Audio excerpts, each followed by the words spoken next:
اور آہستہ آہستہ ہمیں اندازے ہو رہے ہیں، تو ہمیں ابھی افسوس بھی ہوتا ہے، لیکن چلے دیر آیت درست آیت، دیر سے صحیح لیکن ابھی درست اقدامات ہو رہے ہیں۔ ناظرین، یہ مختصر سی ایک تمہید تھی کہ اب اس کے بعد ڈیٹیل کیا ہے، کتنی تنظیمیں ہیں پاکستان میں، کتنے NGOs ہیں، ان کی سرگرمیاں کیا ہیں، یہ میرے پاس پورا ایک ریکارڈ میں نے سرچ کیا ہے، اپنے آپ ناظرین کے ساتھ شیئر کروں گا، لیکن ان کے مقاصد کیا ہیں، ان کے کیا بھیانک مقاصد ہیں جو پاکستان میں اس وقت یعنی ہزاروں نہیں بلکہ لاکھوں ادارے ہیں، لاکھوں۔ آپ یہ حیران یعنی سن کے حیران ہو جائیں گے کہ پاکستان میں اس وقت 2 لاکھ کے قریب غیر سرکاری ادارے فعال ہیں، اور ان کا بجٹ کیا ہے، ان کی کارکردگی کیا ہے، یہ سارا میں آپ ناظرین کے ساتھ شیئر کروں گا۔ لیکن ایک فلاحی ادارہ جو کہ ایران سے وہ سپورٹ ہوتا رہا، اس حوالے سے ہم نے ایک مختصر سی رپورٹ بنائی ہے، پہلے ہم اس کو مشاہدہ کرتے ہیں۔ یہ صرف ایک مثال ہے، باقی اس کی ساری ڈیٹیل آپ ناظرین کے سامنے رکھی جائے گی، لیکن چلیں ہم سب ابھی مل کے دیکھتے ہیں اس رپورٹ کو کہ یہ کیا ہو رہا ہے فلاحی اداروں کی آڑ میں۔ چلیں۔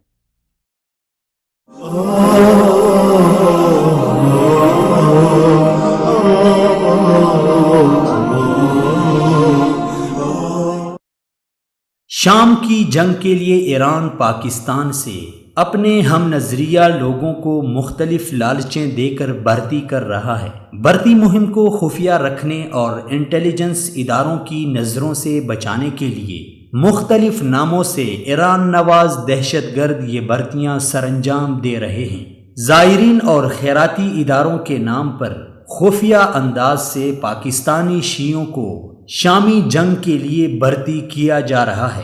دسمبر 2017 میں انٹیلیجنس اداروں نے کوئٹہ میں سمنگلی روڈ پر واقع نور فاؤنڈیشن نامی ایک خیراتی ادارے کے دفتر پر چھاپہ مار کر اس کے بانی سمیت 4 افراد کو گرفتار کر لیا تھا، جن سے تفتیش میں انکشاف ہوا کہ یہ لوگ خیراتی ادارے کے نام پر شامی جنگ کے لیے سپاہی پاسداران انقلاب کے زیر انتظام بھرتیاں کر رہے تھے۔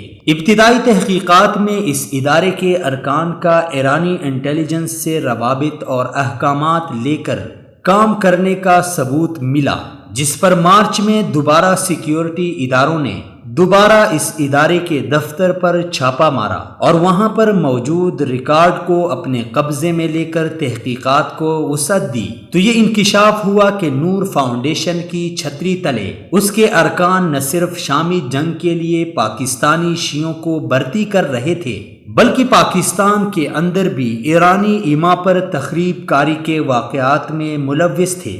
سیکیورٹی ادارے کے ایک افسر کے مطابق دسمبر 2017 میں ہی نور فاؤنڈیشن سے روابط اور تخریب کاری کے واقعات میں ملوث ہونے کی وجہ سے سیکیورٹی فورسز نے کوئٹہ میں موجود ایرانی قونصل خانے کے ویزا سیکشن کے افیسر جواد دہقان کو گرفتار کیا تھا، جس کے قبضے سے بڑی مقدار میں پاکستانی سمیں، تخریب کاری کے لیے استعمال کی جانے والی غیر ملکی کرنسی اور دیگر سامان برآمد ہوا تھا۔ تحقیقات کے بعد جواد دہقان کو ناپسندیدہ شخص قرار دے کر ملک بدر کر دیا گیا۔ ملکی سلامتی کے خلاف ہونے والے اس بڑے واقعے کو حسب سابق میڈیا پر دبا لیا گیا، جس کی وجہ سے یہ واقعہ وہیں دب گیا۔ یہ اپنی نوعیت کا کوئی پہلا واقعہ نہیں تھا، بلکہ اس سے پہلے بھی جون 2016 میں ایرانی سفارتکاروں کو دہشت گردی اور تخریب کاری کے واقعات کی سرپرستی کرنے کی وجہ سے ملک بدر کیا گیا تھا۔ خیراتی اداروں کی چھتری تلے دہشت گردی کے منصوبوں پر کام کرنا ایران کی ولایتی رجیم کا پرانا حربہ ہے، جو وہ دیگر ممالک کے ساتھ ساتھ پاکستان میں بھی آزما رہا ہے۔ اس سے پہلے 30 دسمبر 2016 کو وزارت داخلہ نے انصار الحسین نامی دہشت گرد تنظیم کو کالعدم قرار دیا تھا۔ بظاہر یہ بھی ایک خیراتی ادارہ تھا، جس کے ارکان فلاحی کاموں کے بیس میں ایرانی پاسدارانی انقلاب کے تخریبی منصوبوں پر کام کرتے تھے۔ یہ تنظیم خیراتی ادارے کے نام پر پاکستان سے شیعہ نوجوانوں کو ٹریننگ دے کر براستہ ایران شام روانہ کرتی تھی، جو وہاں شامی عوام کے خلاف ایرانی جنگ کا حصہ بنتے تھے۔ انصار الحسین نامی تنظیم پر پابندی لگانے کے بعد سینٹ کی دفاعی کمیٹی کے چیئرمین سینیٹر عبدالقیوم نے کہا تھا کہ حکومت اس بارے میں مزید چھان بین کر رہی ہے کہ آیا کوئی اور گروپ تو سپاہ پاسداران انقلاب کے لیے بھرتیاں نہیں کر رہا۔ اس چھان بین کے بعد سیکیورٹی اداروں نے انصار الحسین کے دہشت گردوں کے انکشافات کی روشنی میں شیعہ فلاحی ادارے نور فاؤنڈیشن کے خلاف کارروائی کا آغاز کیا۔ پاکستان میں کئی شیعہ تنظیمیں براہ راست پاسدارانی انقلاب سے احکامات لے کر مختلف ناموں سے کام کر رہی ہیں، جن میں مجلس وحدت المسلمین، شیعہ علماء کونسل، تحریک نفاذ فقہ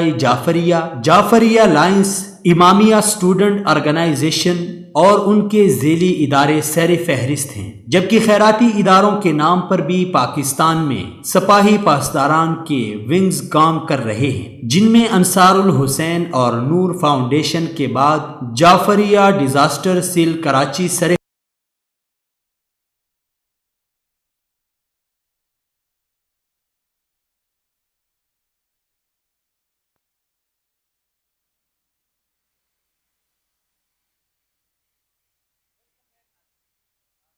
ایک بار پھر خوش آمدید کہتا ہوں پروگرام میں۔ ناظرین، آپ نے یہ رپورٹ دیکھ لی ہے۔ میرے سوالات یہ ہیں، میں پہلے عرض کر چکا ہوں کہ دیر آیت درست آیت، چلیں دیر سے صحیح لیکن درست فیصلے ہو رہے ہیں، اس پہ یعنی ہمیں خوشی ہے۔ سوال یہ ہے کہ ایسے این جی اوز، ایسے اداروں کو جن کے بارے میں ٹھوس ثبوت بھی ہوں، جہاں پہ انکشافات بھی ہوں، کیا صرف یعنی یہ میرا سوال نہیں، یہ پوری قوم کا ایک سوال ہے اپنی حکومت سے، اپنے اداروں سے، کہ صرف یہی کافی ہوتا ہے کہ ایک جگہ سے ہمیں سمیں ملیں، یہاں سے ہمیں اسلحہ ملے، جہاں سے ہمیں یہ انکشاف ہو کہ یہاں پہ جو بیرونی ملک نوجوان بھیجے جا رہے تھے ان کو سپورٹ یہاں سے ہو رہی تھی، یہاں ہمیں اندازہ ہو کہ یہاں اس فاؤنڈیشن سے، اس این جی او سے پورے ملک میں اسلحے کی اسمگلنگ ہو رہی ہو، کراچی تا خیبر سکردو تک ایمبولینس کو، یعنی جو ایک اچھا ایمبولینس جسے دیکھ کے انسان کا دل دکھتا ہے کہ شاید اس میں کوئی مریض ہے یا یعنی کوئی میت ہے، اسی ایمبولینس کو دہشت گردی کے لیے استعمال کیا جا رہا ہو۔ اتنے سارے یعنی سیکیورٹی ادارے خود اس کو پکڑیں، نہ کسی دوسری مخالف تنظیم کے کہنے پہ، نہ کسی جماعت کے کہنے پہ، نہ کسی سیاسی پارٹی کی مداخلت، اور یہ سب کچھ ہو جائے اور ہم کیا کریں؟ ایک شخص کو ناپسندیدہ قرار دے کر ملک سے بدر کر دیں۔ کیا یہی کافی ہوتا ہے؟ یعنی یہ ایک مسئلہ نہیں ہے، کتنے عرصے سے ہم یہ رویہ اپنائے ہوئے ہیں۔ ابھی خان صاحب کی حکومت آئی ہے، امید ہے کہ ٹھوس اقدامات ہوں گے، لیکن سیکیورٹی ادارے تو ہمارے وہی پہ ہیں۔ کیا یہی کافی ہوتا ہے کہ ہم صرف ہمارے پاس ثبوت بھی ہوں، ہمارے پاس سب کچھ موجود ہو، اس کے باوجود ہم اس ملک کے سفیر کو لا کے اس کے سامنے احتجاجاً 2-4 شب بول دیں؟ کہ یہی کافی ہے؟ کیا ملک میں جن لوگوں نے قربانیاں دی ہیں، جو جوان شہید ہوئے ہیں، جو گھر اجڑ گئے ہیں، اور ان کے جو بڑے بڑے مجرم ہیں انہیں ہم پکڑیں اور پکڑنے کے بعد ہم یہی کہہ دیں کہ ہم نے فلاں ملک کے سفیر کے سامنے احتجاج کیا ہے، اپنا احتجاج ریکارڈ کرایا ہے، ہم نے یہ کیا ہے، ہم نے وہ کیا؟ کیا یہی کافی ہوتا ہے؟ ہرگز نہیں۔ یہ ہمارا وتیرہ بن چکا ہے۔ کیوں ہم یعنی کس مصلحت کا ہم شکار ہیں؟ کیا یعنی ہماری مجبوری ہے؟ کیا ہم ایسے ممالک جو یعنی دوستی کی آڑ میں ہمیں ہر وقت ڈس رہے ہیں، ان کے بغیر ہم مر جائیں گے؟ ان کے بغیر ہماری معیشت گر جائے گی؟ ان کے بغیر ہمارا جو سیکیورٹی ہے وہ نہیں رہے گی؟ اس کے بغیر ہمارا یعنی تعلیم جاری نہیں رہ سکتی؟ بس عجیب سی صورتحال ہے۔ ناظرین چلتے ہیں آگے۔ پاکستان نے کچھ دن قبل، پاکستانی حکومت نے جو نئی گورنمنٹ آئی ہے، اس نے 18 بین الاقوامی NGOs کو ملک چھوڑنے کا حکم دیا ہے۔ ان 18 جو NGOs ہیں جنہیں ملک چھوڑنے کا حکم دیا ہے، وزارت داخلہ کے مطابق 2 ماہ کے اندر انہیں یہ ٹائم دیا گیا کہ 2 ماہ کے اندر آپ نے پاکستان سے چلے جانا ہے۔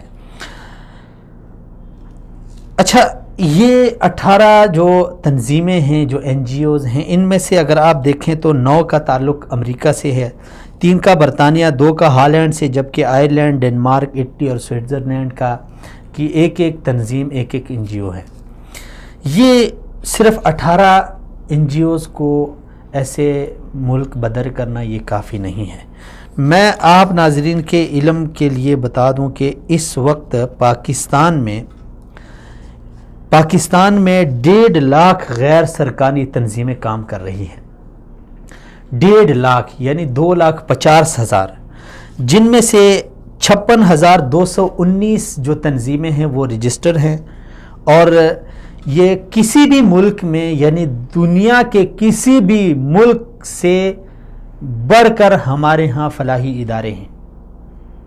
اچھا، دنیا کے کسی بھی ملک سے، یعنی بہت سارے آفت زدہ ملک ہیں، وہاں پہ جنگیں ہوئی، افغانستان کو آپ دیکھ لیں، شام کو دیکھ لیں، عراق کو دیکھ لیں، ان سب سے بڑھ کر 2.5 لاکھ غیر سرکاری تنظیمیں پاکستان میں کام کر رہی ہیں۔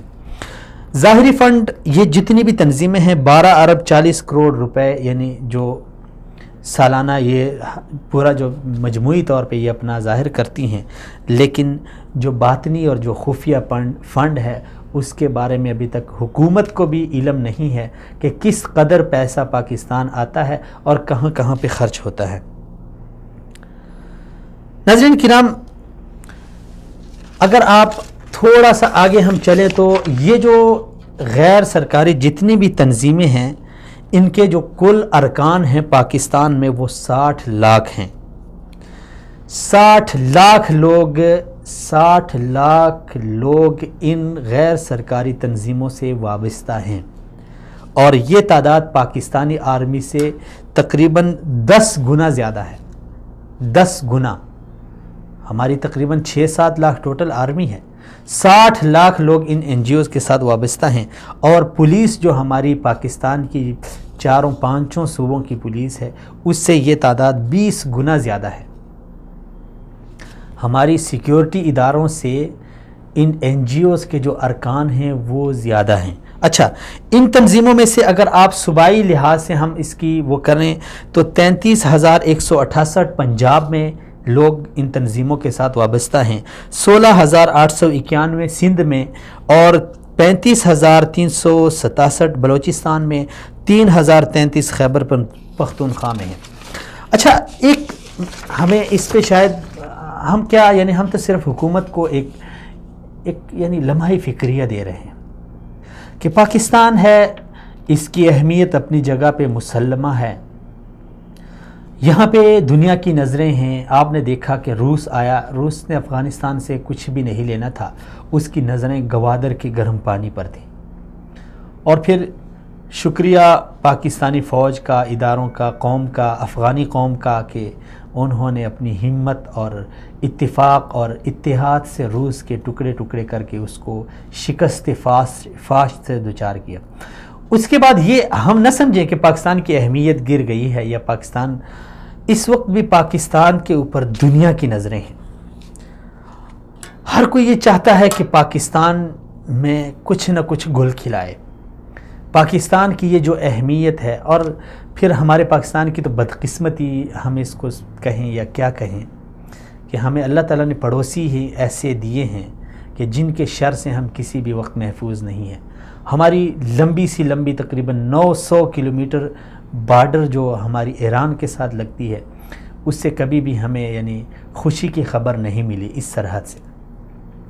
ہماری جو تقریباً 2200 کلومیٹر یا 2000 کے قریب وہ انڈیا سے ملتی ہے، اس سے تو ہمارا ازلی جو ہے نا وہ دشمنی ہے، اور کبھی بھی وہیں سے ہمیں خیر سگالی کی خبر نہیں ملی، بلکہ الٹا جب بھی پاکستان نے کوئی اچھی آفر کی ہے مذاکرات کی، دوستی کی، تو انہوں نے بڑے متکبرانہ چال سے وہ یعنی جو آفر ہے وہ ٹھکرائی ہے۔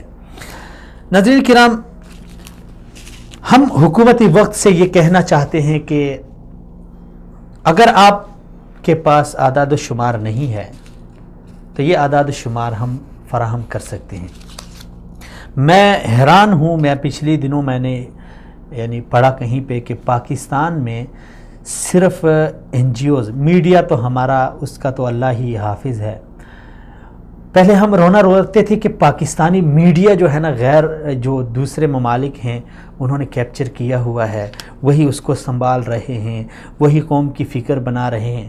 لیکن میں اپنے پاکستانیوں سے کہوں کہ ہمیں ابھی بیدار ہونا چاہیے، صرف میڈیا تک یہ لوگ محدود نہیں ہیں، غلط فہمی میں نہ رہیں، ہر جگہ پہ گھسے ہوئے ہیں، ہمارے تعلیمی اداروں میں، ہمارے صحت کے شعبوں میں، ہمارے فلاحی اداروں میں، ایون کہ یعنی جو سماجی ہمارے جو رسوم و رواج ہیں ان کے اندر یہ لوگ گھس گئے ہیں۔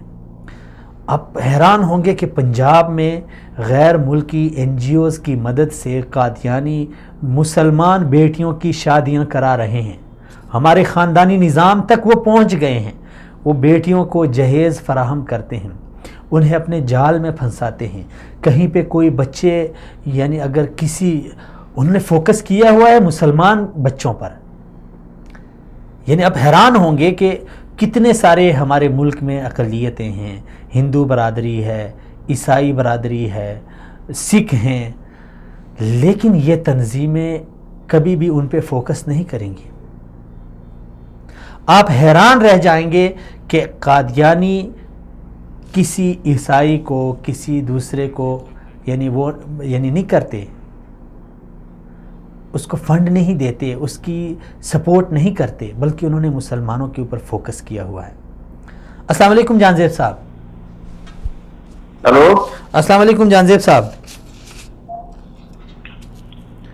جانزیب صاحب آواز نہیں آ رہی آپ کو؟ جی آ رہی ہے جی۔ جانزیب صاحب بہت شکریہ، سلامت رہیں، آپ نے وقت دیا۔ سر ہم بات کر رہے ہیں پاکستان میں جو غیر ملکی این جی اوز ہیں، ابھی کچھ دن قبل حکومتی وقت نے تقریباً بہت سارے این جی اوز ہیں، اعداد و شمار میرے پاس موجود ہیں، لیکن صرف 18 کے اوپر یعنی بین لگایا ہے اور انہیں 2 ماہ کی مہلت دی ہے کہ اس 2 ماہ کے دوران آپ نے پاکستان کو چھوڑ کے چلے جانا ہے۔ اچھا، اس کی وجہ کیا بنی ہے جانزیب صاحب؟ آپ کیا سمجھتے ہیں کہ کیوں حکومت نے ایسا قدم اٹھایا ہے اور صرف 18 تک یہ اس کو کیوں محدود رکھا ہے؟ بہت اچھی بات کی عبداللہ صاحب آپ نے۔ بیسکلی بات یہ ہے کہ یہ ابھی پہلا قدم ہے، یہ آگے مزید پڑے گا۔ نیشنل ایکشن پلان کے تحت بہت سے این جی اوز کو بلیک لسٹ کیا گیا تھا، ان پہ ڈالا گیا تھا، لیکن بدقسمتی یہ ہوئی کہ صرف 18 کے خلاف ابھی کام ہوا کہ ان کے خلاف مضبوط شواہد اور ٹھوس شواہد تھے اور جو رجسٹرڈ نہیں تھی پاکستان میں۔ تو اب سب سے پہلے تو ان کے خلاف کام کیا جا رہا ہے، پھر ان کے خلاف یہ ثبوت بھی ہمارے پاس اداروں کے پاس ہیں کہ یہ پاکستان سے ڈاٹا کٹ کرتے ہیں اور پاکستان کی جو حساس نوعیت کا ڈاٹا ہے وہ بیرون ممالک سیل آؤٹ کرتے ہیں یا ان کے مفادات کے لیے کام کرتے ہیں۔ تو اس لیے ان این جی اوز کو سب سے پہلے ٹارگٹ کیا گیا جو رجسٹرڈ نہیں تھی پاکستان میں، غیر قانونی طریقے سے کام کر رہی تھی، تو ان پہ ہاتھ ڈالا گیا۔ اس کے بعد یہ کام آگے مزید جائے گا انشاءاللہ۔ اچھا جانزیب صاحب، پہلے ہم یہ روتے تھے کہ میڈیا میں غیر ملکی ایجنٹ ہیں یا جو باہر کی دنیا ہے، کسی کو ہم کہتے تھے کہ یہ انڈیا اس چینل کو سپورٹ کر رہا ہے، اس اینکر کو یا اس تجزیہ نگار کو۔ اس کے بعد پھر بات چلی یہ این جی اوز کی آ گئی ہے، تو این جی اوز میں بھی ایسے لوگ ہیں۔ آپ کیا سمجھتے ہیں ہمارے یعنی ملک میں بہت سارے ادارے ہیں، یعنی ہم پاکستانیوں کو اس میں ہوشیاری دکھانی ہوگی کہ بہت سارے ادارے ہیں، صرف یہ میڈیا اور این جی اوز تک محدود نہیں ہے، بلکہ بہت سارے اور بھی ادارے ہوں گے جن میں غیر ملکی فنڈنگ ہوتی ہو، جہاں پہ غیر ملکی ایجنڈا اور پھر ہمارے سیکیورٹی ایجنسیوں کا یعنی حوالے سے بہت سارے یعنی ادارے سرگرم ہوں گے۔ اس کی تو آپ نے ابھی ایک واضح مثال دیکھی ہے، جو وہ سویتی وقت کا پاس چوری کرتے ہوئے ایک فیکٹری لیول کا بندہ پکڑا گیا ہے۔ تو اس سے تو ثابت ہوتا ہے کہ پاکستان کے اداروں کی جڑیں جو ہیں وہ شہر سے غدار ہوکی کر رہے ہیں۔ تو خالی این جی اوز تک محدود نہیں رہنا، لیکن ان این جی اوز کے ساتھ جو ہے ہمارے بہت سارے ٹی وی اینکرز اور بہت سارے کالم نگار جن کو ہم جانتے ہیں، ہمارے پروگرام میں بھی یہ جو این جی او ایک بین ہوئی ہے، اس کے ایک سربراہ اگر آپ کو یاد ہو تو ایک دفعہ ہمارے پروگرام میں بھی آئے تھے، رتگر ایک نام سے جو ہے وہ 18 این جی اوز میں سے جو پاکستان میں ابھی بین ہو چکی ہے. تو یہ لوگ جو ہے پاکستان کی مفادات کے خلاف کام کر رہے تھے، اور ابھی تک اس کے وقت جو ہے حکومت ایسے لوگوں کی چھانٹی کر رہی ہے. اس میں سیاستدان بھی آتے ہیں، اس میں بیوروکریٹ بھی آتے ہیں، اس میں اور مختلف اداروں میں بھی لوگ کام کر رہے ہیں جو رہتے ہوئے پاکستان کے اندر رہتے ہوئے کھاتے پاکستان میں ہیں، لیکن وہ گن اوروں کے گاتے ہیں. اب اس کی کام کی نوعیت مختلف ہے، کچھ جو ہے وہ مذہبی نوعیت پہ کام کر رہے ہیں، کچھ جو ہے سیاسی بنیادوں پہ کام کر رہے ہیں، اور کچھ لوگ جو ہیں ان کا ایک بیرونی ایجنڈا ہے، لبرلزم پہ وہ کام کر رہے ہیں. اب دیکھنا یہ ہے کہ کون سے ایسے مفادات ہیں جو پاکستان کے خلاف جا رہے ہیں، جو پاکستان کے ساتھ کے خلاف جا رہے ہیں، تو اس کے حساب جو ہے وہ ایکشن پہلے کرنا ہوگا. تو اس میں مختلف جیسے میں نے کہا مختلف نوعیت کے کام ہو رہے ہیں. پاکستان میں جیسے کچھ لوگ ہیں جو صرف فقط باقی وہ سارا ٹھیک کر رہے ہیں لیکن وہ ایران کے مفادات کے لیے کام کر رہے ہیں، اور کچھ لوگ اسی طرح ایسے ہیں جو یورپی یونین کے مفادات کے لیے کام کرتے ہیں، کچھ لوگ امریکہ کے مفادات کے لیے کام کرتے ہیں. تو یہ جو ہیں لوگوں نے اپنے ٹارگیٹ سیٹ کیے ہوئے ہیں، بیرونی دنیا نے اپنے ایجنڈے کہتے ہیں پاکستان میں ایجنٹ جو ہیں وہ پلانٹڈ کیے ہوئے ہیں، ان کے خلاف ایکشن لے رہی ہے. اچھا جان زیب صاحب، یہ ایک سلسلہ کافی عرصے سے چلتا آ رہا ہے، جب سے ہمارے اوپر یہ دہشت گردی کی آفت، سیلاب کی اور پھر زلزلے کی، اس آڑ میں بہت سارے لوگ پاکستان میں یعنی ہمدرد بن کے گھسے ہوئے ہیں، اور جو حالانکہ اصل میں وہ آستین کے سانپ ہیں ہمیں ڈس رہے ہیں. لیکن اس سے قبل جتنی بھی حکومتیں گزری ہیں انہوں نے اس حوالے سے کوئی دو ٹوک موقف نہیں اپنایا. آپ کیا یعنی امید کرتے ہیں کہ نئی حکومت جس طرح جذباتی طور پہ اقدامات کر رہی ہے اس حوالے سے بھی کوئی دو ٹوک موقف اپنائے گی، کسی کو خاطر میں نہیں لائے گی، جس ملک کا کارندہ پکڑا جائے گا اس ملک کو دو ٹوک پیغام دیا جائے گا؟ عبداللہ صاحب، اصل میں ہم جو ہے نا پاکستانی بڑے ایک رائے کے قابل بنے ہوئے ہیں، جس کا دل کرتا ہے وہ ہمیں ہائر کرتا ہے اور لے جاتا ہے اور ہمیں مروا دیتا ہے، ہمارے بچوں کو مروا دیتے ہیں، ہماری نسلوں کو دبا کر دیا لوگوں نے. پہلے ہم افغانستان میں لڑتے رہے، اس کے بعد ہم ابھی افغانستان سے نکلے ہی تھے کہ ہمیں کہا گیا کہ چیچنیا کا جہاد آ گیا، اس وجہ سے ہم نکلے ہی تھے. تو ابھی جو ہے ہمارے بچوں کو وہ لے گئے ہیں سیریا کے جہاد میں. تو یہ جو ہے، اور سیریا میں ظلم یہ ہے کہ پاکستانی کے سامنے پاکستانی کو لڑایا جا رہا ہے. ایک طرف پاکستانی جو ہے وہ پاکستان سے بہت بڑی تعداد جو ہے وہ شیعہ نوجوانوں کی وہ یہاں سے لے جا کے ایران میں ٹریننگ ان کو دی جاتی ہے اور پھر وہاں جا کے ان کو سیریا میں لڑایا جاتا ہے. تو ہمارے پاکستانی جا رہے ہیں. وزیر اعظم پاکستان جو ابھی نئے بنے عمران خان صاحب، انہوں نے ایک تبدیلی کا نعرہ لگایا. دوسرا ان کا یہ نعرہ ہے کہ پاکستان جو ہے وہ کسی بیرونی دنیا کی جنگ نہیں لڑے گا. تو اس میں آپ کو ذہن میں یہ رکھنا ہے کہ پاکستان اب وہ وقت آ گیا جب پاکستان صرف اپنے مفادات کی جنگ لڑے گا، اور پاکستان مفادات کی بنیاد پہ بائلیٹرل تعلق رکھے گا. جو پاکستان کے حق میں ہوگا وہی وہ جی بدل. اب پاکستان کسی کی جنگ میں کرائے کا قاتل بن کے پاکستانی نوجوان جو ہے ان کے طور پر انشاءاللہ استعمال نہیں ہوں گے. یہ ہماری امید ہے، اللہ کرے ہماری امیدوں پہ اور آپ کی امیدوں پہ پاکستانی نئی حکومت پورا اترے. چلیں جی، بہت شکریہ، سلامت رہیں، آپ نے وقت دیا جان زیب صاحب. ناظرین کرام، تعداد میں پاکستان میں جو سرکاری یا غیر سرکاری ادارے ہیں وہ 2.5 لاکھ تک ہیں. ان میں سے 56,219 ادارے یہ رجسٹرڈ ہیں حکومت کے پاس. اس میں صرف اس میں یہ میں 2.5 لاکھ پورے کی بات نہیں کر، صرف اس میں 60 لاکھ ارکان ملک میں کام کر رہے ہیں. سوال مگر یہ ہے، یہ ادارے تعلیم پہ کتنا بجٹ خرچ کرتے ہیں، صحت پہ کتنا کرتے ہیں، ڈیولپمنٹ ہاؤسنگ پہ کتنا، شہری حقوق پہ کتنا، یعنی سماجی خدمات کے لیے کتنا، یعنی کتنی وہ رقم خرچ کرتے ہیں. بہت ساری یعنی یہ ساری ڈیٹیل میرے پاس موجود ہے. لیکن میرا ایک سادہ سا سوال ہے، اتنا ان کے پیسہ آتا ہے، غیر جو ہمارے دوسرے ممالک ہیں، پڑوسی ممالک ہیں یا جو دور کے ممالک ہیں، اتنا پیسہ وہاں سے آتا ہے. 56,219 اداروں کے 60 لاکھ ارکان کام کر رہے ہیں، لیکن پاکستان میں اس کا اثر دکھائی نہیں دے رہا. کبھی آپ نے سوچا ہے؟ غور کیجئے گا ذرا. تعلیم میں کوئی فرق نہیں پڑ رہا، بلکہ الٹا جو ادارے ان این جی اوز کے ماتحت چل رہے ہیں ان کے اوپر انگلیاں اٹھ رہی ہے. صحت میں کوئی خاطر خواہ یعنی یہ تبدیلی نہیں لا سکے، کوئی یعنی لوگوں کو سہولیات فراہم نہیں کر سکے. دوسرے جتنے بھی ہیں ڈیولپمنٹ کے کام ہیں، تحقیق ہے، تعلیم ہے، سماجی خدمات ہے، وہاں پہ آخر یہ پیسہ جاتا کہاں ہے؟ یہ ایک سوال بہت اہم ہے اور یہ سوال ہمیں اپنی حکومت اپنے اداروں کے سامنے رکھنا چاہیے۔ آخر کیوں پاکستانی حکومت اس مزدور کے اس پیسے پہ تو پابندی لگاتی ہے جو غیر قانونی طریقے سے اپنے گھر بیچتا ہے، کیونکہ وہ چاہتا ہے کہ میں ٹیکس سے بچ جاؤں، ہونڈی کے ذریعے بیچتا ہے یا کوئی دوسرے طریقے، اس کو تو ہم منی لانڈرنگ کا یعنی اس کے اوپر وہ منی لانڈرنگ کا فیصلہ صادر کرتے ہیں۔ لیکن کبھی ہم نے یہ بھی سوچا ہے کہ جو غیر ملکی این جی اوز کو یہ پیسہ آتا ہے کہاں سے آتا ہے، کیسے آتا ہے اور کہاں پہ خرچ ہوتا ہے؟ کبھی آپ نے سوچا ہے؟ نہیں، کسی نے بھی نہیں سوچا، کیونکہ لوگوں کی ذہنیت کو اس قدر مفلوج کی گئی ہے کہ لوگ اس حوالے سے سوچے ہی نہ، بس ان کو یہ سوچنا یعنی اتنی فکر دی گئی کہ این جی اوز ہیں یار فلاحی کام کرتے ہیں۔ اکثر آپ نے دیکھا ہوگا این جی اوز والے تعلیم کے اوپر فوکس کرتے ہیں، لیکن پاکستان میں ایسے 70% بچے بھی اسکول نہیں جاتے۔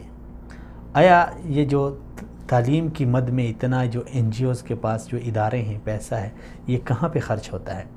یہ سن لیجئے ناظرین، یہ سارا ڈرامہ ہے، یہ سارا ڈھونگ رچایا گیا ہے، اور اتنے سارے اداروں میں آپ نے نہیں دیکھا ہوگا، وہی جو پاکستان کے ہمارے 2-4 مشہور ہیں، انہی کو ہم ہر آفت میں دیکھتے ہیں۔ ان کی ایک لابی ہے ہر ایک ملک میں، وہ این جی اوز کے تھرو اس لابی کو سپورٹ کیا جا رہا ہے، وہ لابی آگے این جی اوز، آپ یہ بھی ایک سوچنے کی بات میں آپ ناظرین کو بتا رہا ہوں کہ جتنے بھی این جی اوز ہیں بڑے بڑے، ان کے دفاتر، ان کے آفیسز کو اگر آپ پاکستان میں سروے کریں تو انہوں نے ایسے جگہ پہ بنائے ہوتے ہیں جہاں پہ ہمارا یعنی سیکیورٹی کا کوئی ادارہ ہو، پولیس کا یا فوج کا یا کوئی دوسرے تیسرے، یعنی ایسے اداروں کے قریب قریب یہ ہمیں مانیٹر کر رہے ہیں، ہماری یعنی جو اپنے ممالک کی ایجنسیاں ہیں ان کے لیے کام کرتے ہیں، وہاں یہاں پہ لوگوں کو سپورٹ کی آڑ میں، ہمدردی کی آڑ میں سروے کرتے ہیں۔ آپ نے دیکھا ہوگا کہ اکثر یہ سروے کرتے ہیں، یہ بلوچستان میں سب سے زیادہ این جی او سرگرم ہیں، کیوں ہے؟ پھر بھی بلوچیوں کو پانی نہیں مل رہا، یہ این جی اوز والے کیا کر رہے ہیں؟ یہ گھر گھر گھوم رہے ہیں، سروے کر رہے ہیں، یہ سارا ڈیٹا جمع کر کے اپنے ممالک کی ایجنسیوں کو فراہم کرتے ہیں۔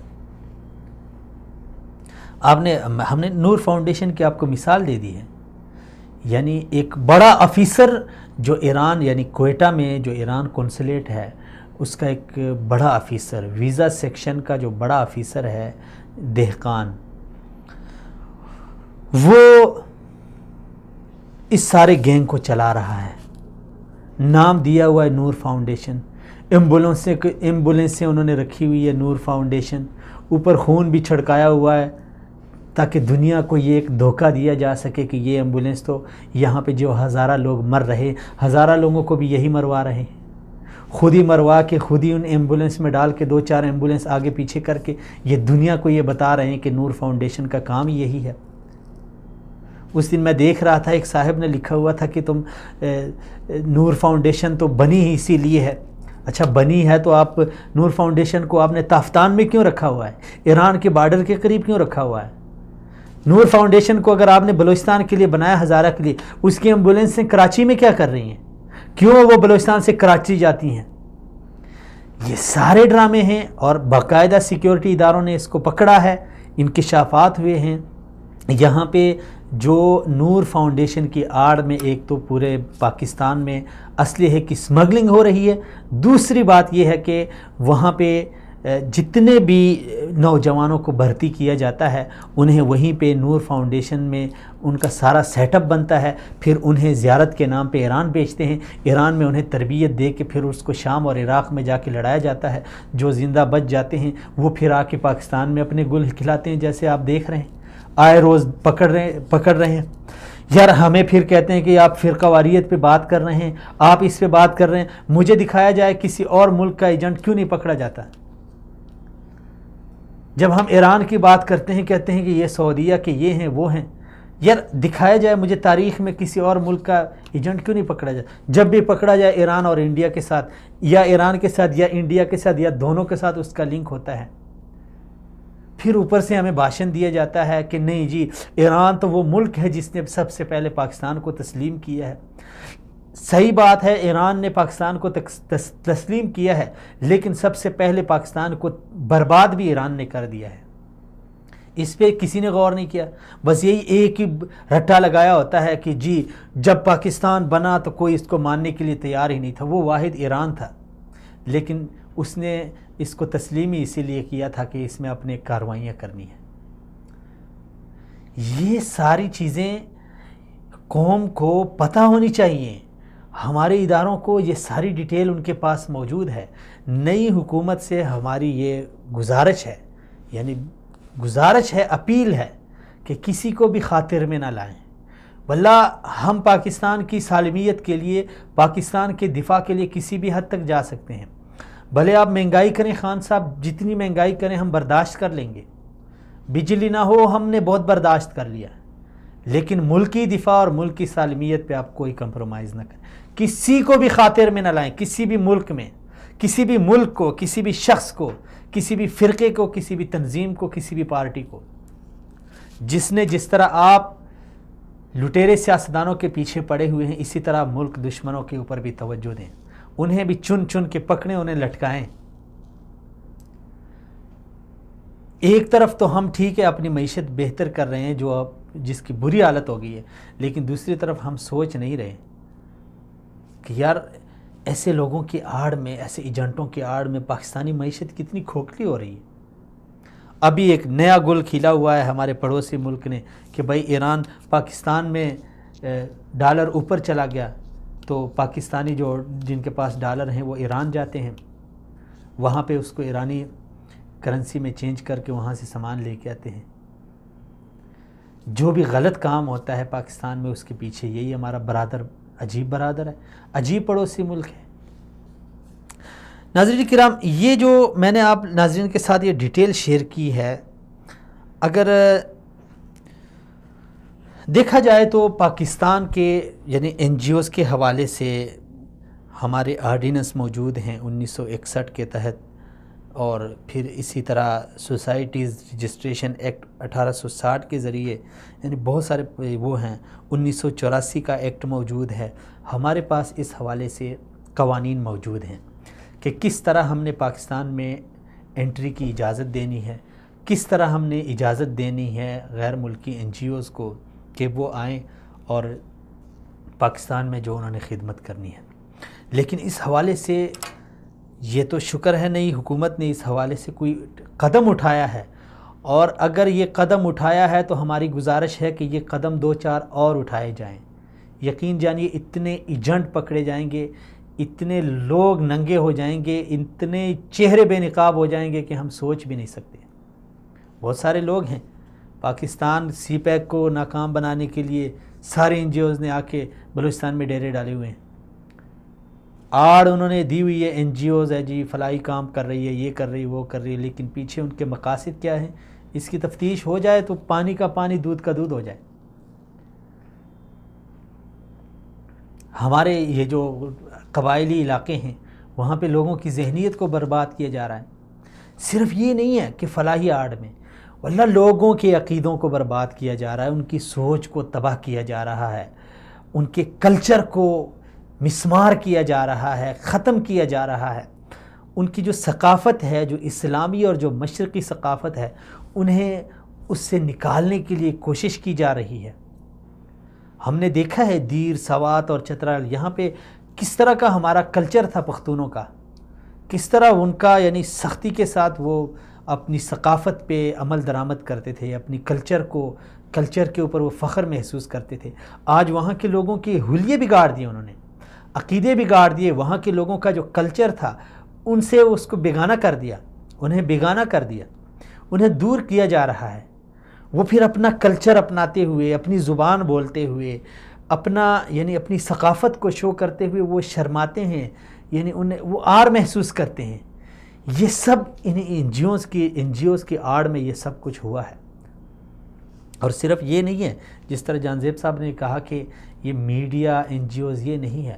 میں ناظرین آپ کو بتاؤں کہ جو قبائلی علاقے ہیں وہاں پہ ریڈیو اسٹیشن چلتے ہیں۔ باقاعدہ وہاں کی مقامی زبان میں.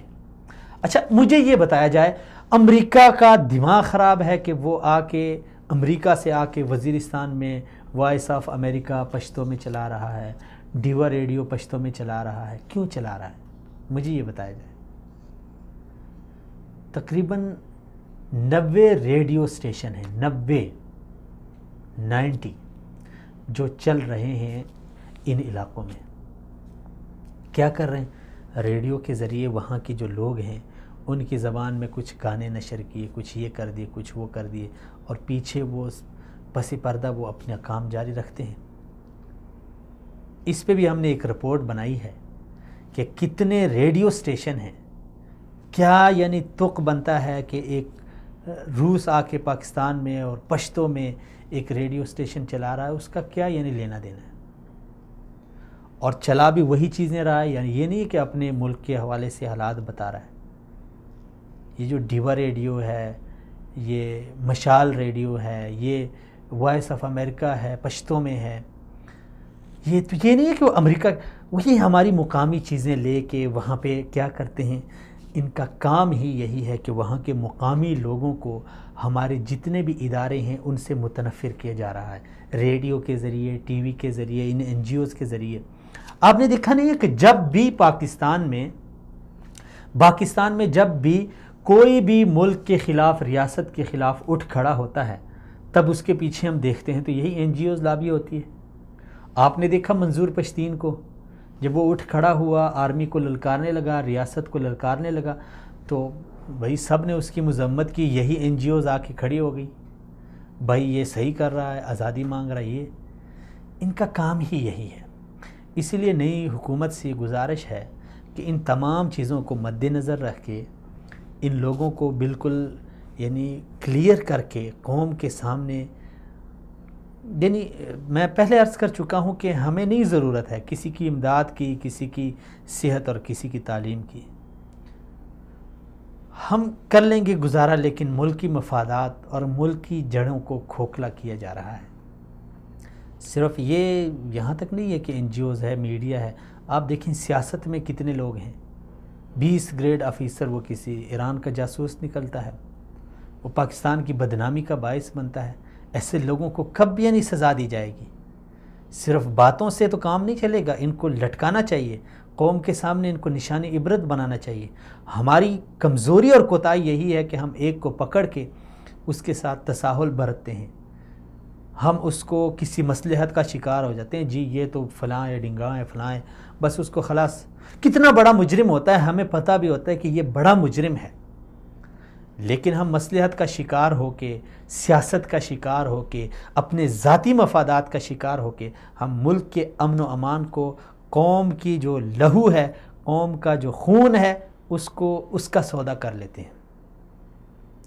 اور ایسی قوم، جب قوم اس مصلحت کا شکار ہو جاتی ہے تو وہ پھر قوم نہیں رہتی، کیونکہ قوم اجتماعیت کا نام ہے.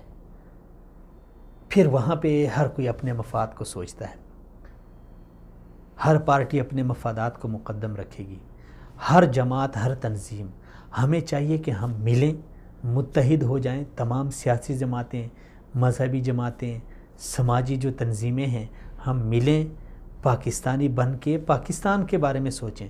بھاڑ میں جائیں اپنے مفادات، چاہے وہ ایران سے وابستہ ہوں، کسی اور سے وابستہ ہوں.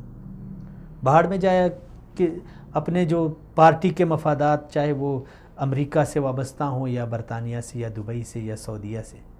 ہمیں پاکستانی بننا ہوگا، تب ہم اس پاکستان کی سالمیت کے لیے، اس کی ترقی کے لیے ہم سب مل کے کردار ادا کر سکتے ہیں. بصورت دیگر اس طرح دیکھیں، پہلی حکومتوں میں کتنے بڑے بڑے یعنی غدار پکڑے گئے ہیں، کتنے بڑے بڑے چور کدھر گئے ہیں؟ بس ڈر رہے ہیں کہ عزیر بلوچ کو اگر ہم لٹکائیں گے یار ہمارا ووٹ خراب ہو جائے گا، کیونکہ ظاہر بات ہے اس کا ایک گروہ کے ساتھ تعلق ہے، ایک سیاسی پارٹی کے ساتھ تعلق ہے، تو لوگ اپنا ووٹ، یعنی شرم آنی چاہیے ہمیں، انتہائی شرم. جی ہم اس حوالے سے بات کریں گے تو یہاں پہ ایک فرقہ ہے، ایک مکتبہ فکر ہے، وہ ہم سے ناراض ہوگا، ہمارا ووٹ جو یعنی ووٹ خراب ہو جائے گا۔ اسی چیز نے آج تک پاکستان کو برباد کیا۔ ہر کوئی اپنے مفاد کو سوچتا ہے، چاہے وہ کوئی بھی ہو، سیاست میں خاص کر وہ بات نہیں کرتا یار اس حوالے سے بات کریں گے تو فلاں ملک ناراض ہو جائے گا، وہ ناراض ہو جائے گا تو اس کے ساتھ جو وابستہ لوگ ہیں وہ ناراض ہو جائیں گے، وہ ناراض ہو جائیں گے تو ہمارے ووٹ پہ جو ہے نا اثر پڑے گا، ووٹ پہ اثر پڑے گا تو ہم آگے نہیں جا سکیں گے۔ اس چیز سے ہمیں نکلنا ہوگا۔ مذہبی جماعتیں ہیں، پورے پاکستان کے ہم بھائی ہیں، یہاں پہ ہم یعنی کوئی وہ بات نہیں کرتے، ہم صرف پاکستان کی بات کرتے ہیں۔ پتہ نہیں پاکستان، جب ہم پاکستان کے مفادات کی بات کرتے ہیں اور غداری کی بات کرتے ہیں تو کچھ لوگوں کو خواہ مخواہ مرچیں لگ جاتی ہیں، یعنی کہ ان کی اچھل کود سے ہمیں اندازہ ہو جاتا ہے کہ یہ کیا چکر کیا ہے، خواہ مخواہ وہ اچھل رہے ہوتے ہیں، یعنی ان کا کسی نے نام تک نہیں لیا لیکن چونکہ چور کی داڑھی میں تنکا ہوتا ہے وہی حساب ہے، چور مچائے شور، ہم نام لیں بھائی بیرونی ایجنٹوں کو لٹکا دو، اوپر سے کچھ لوگ ناچنا شروع ہو جاتے ہیں، اچھل کودنا شروع ہو جاتے ہیں، یہ فرقہ واریت کی باتیں کر رہا ہے، یہ جی نفرت پھیلا رہا ہے، یہ ملک، ارے بھائی کون سی نفرت، کون سی فرقہ واریت؟ اگر پاکستان کی بات کرنا، پاکستانی سالمیت کی بات کرنا، قوم کے مفاد کی بات کرنا، دھرتی کے مفاد کی بات کرنا، اگر یہ فرقہ واریت ہے تو پھر ٹھیک ہے، ہم فرقہ واریت ہی صحیح۔ ناظرین کرام، آج کے لیے اتنا کافی ہے۔ اگلے پروگرام میں مزید اس حوالے سے ہم بات کریں گے اور کچھ حکومتی عہدیداران سے ہم بات کریں گے کہ کیا انہوں نے اس حوالے سے سوچا بھی ہے یا نہیں۔ یہ کچھ تشویشناک وہ ہے، یعنی صورتحال ہے جس کے اوپر ابھی ڈیٹیل میرے پاس ہے، لیکن اس کو ہم ویڈیو کی شکل میں بنائیں گے، آپ ناظرین کے ساتھ شیئر کریں گے۔ ہم سب کی ذمہ داری ہے کہ حکومت کو آگاہ کریں ایسی تنظیموں، ایسے NGOs کے بارے میں جو ہمدردی کی آڑ میں پاکستانی قوم کو یعنی نقصان پہنچا رہی ہے۔ ایجنسیاں، دوسرے جو ممالک کی ایجنسیاں ہیں ان کو یعنی اپنا سارا کچھ یعنی پاکستان کا جو کچھ بھی ہے اس کے سامنے رکھنے کے لیے وہ ہمدردی کے آڑ میں ہماری گلیوں میں، کوچوں میں، ہماری حکومتی اداروں میں، ہمارے سرکاری غیر سرکاری اداروں میں گھس جاتے ہیں۔ سروے کے نام پہ وہ گلی گلی پھرتے ہیں، وہ اندازہ لگاتے ہیں یہاں پہ کیا سچویشن ہے یہاں پہ، اور وہ پھر سارا ڈیٹا لے کے اپنے آقاؤں کو بھیجتے ہیں۔ کڑی نظر رکھنی ہوگی۔ اجازت دیجیے ناظرین، اگلے پروگرام تک، تب تک کے لیے اللہ حافظ۔